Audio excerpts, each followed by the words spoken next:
течение дня нас окружает множество различных звуков, которые передают информацию о происходящем вокруг. В настоящее время единственным способом реабилитации больных с тотальной глухотой является кохлеарная имплантация. Сегодня мы расскажем об интересных фактах о людях, использующих кохлеарные импланты. В мире насчитывается уже более 450 тысяч людей, использующих вживленные кохлеарные протезы. В настоящее время 4 основных фирмы производят системы кохлеарной имплантации: Cochlear и Medline в Австрии, Advanced Bionic в США и NeoRelax во Франции.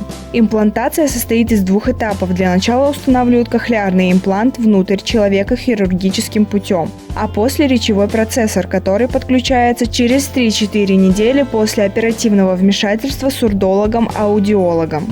Фирмы-производители дают гарантию на внутреннюю часть на 10 лет, но это не значит, что после этого срока он сломается. Есть люди, использующие импланты более 25 лет. Последующая настройка проводится раз в год для оценки уровня прогресса и соответствующей корректировки программ. Звук в начале работы с кохлеарным имплантом может быть приятным или неприятным, но несмотря на это, важно оставлять речевой процессор включенным в течение продолжительного времени.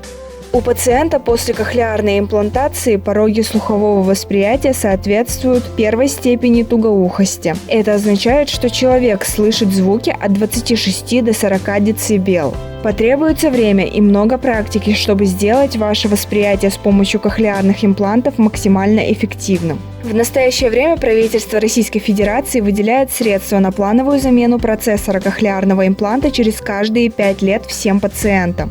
В 2018 году дети с кохлеарными имплантами компании Medline побывали на матчах чемпионата мира по футболу и вывели на поле всемирно известных игроков.